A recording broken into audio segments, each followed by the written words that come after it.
I was able to stack up 11,000 points for loot weapon crates during the locked gate event on Blue Gate.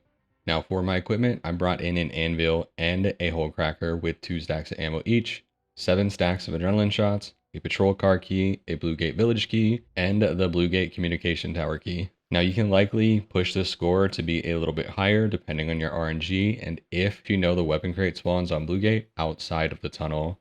I did these search containers in the traffic tunnels so many times last season that I got a good route down for the weapon crates that are inside of the tunnel, but I didn't know them very well outside of it.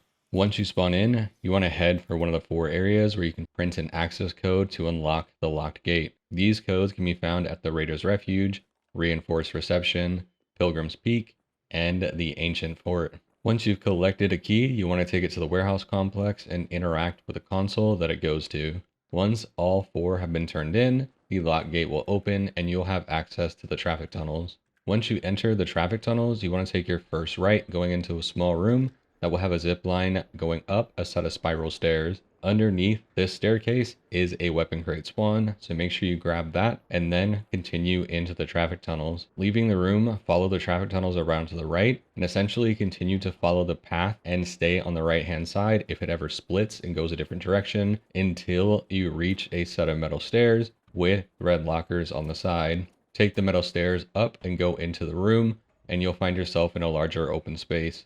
Continue going up the middle staircase until you reach the very end, then climb on top of a small container, and then jump up onto the vent. On top of this vent, right where you got up, you should be able to find a single weapon case. Turn around on the vent and continue following it, and you should see another weapon crate off to the left on the vent still. Once you've looted that one, you want to drop down to a lower vent, and then continue to follow that to drop down again onto another set of vents where you will find a third weapon case.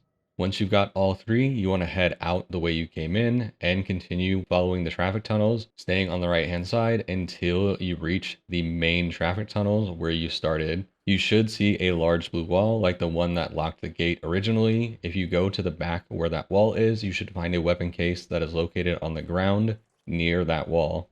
Now around this area and moving into the next set of tunnels, you want to keep an eye out for the locked patrol car.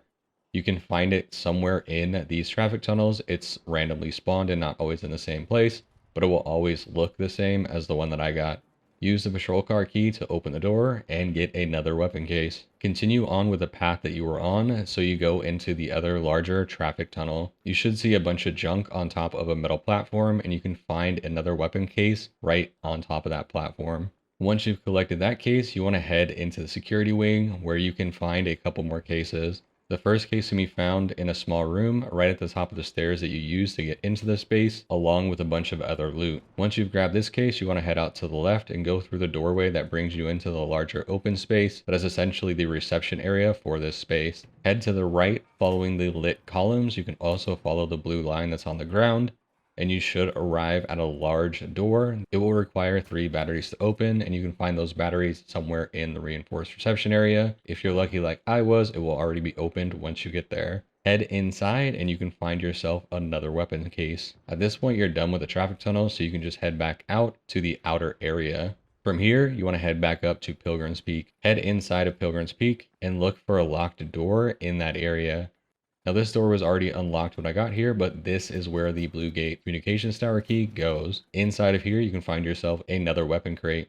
From here, you want to head all the way down to the village to find the last locked door that your keys will go to. Unlock the door in the residential area, proceed inside, and there will be a weapon case right in front of you once you entered the space. Now at this point, you've collected all the cases that I had on this specific route, but you may have some extra time to use. And if you do, I recommend then looking at an interactive map for where all of the other weapon crate spawns can be, and maybe you'll be able to find some more before you extract. Once you've stacked up enough points and you're happy with your score, head back to Speranza, collect any loot if you haven't already, and watch your score fly up the leaderboard. That's going to be it for me today, y'all. Thanks for watching.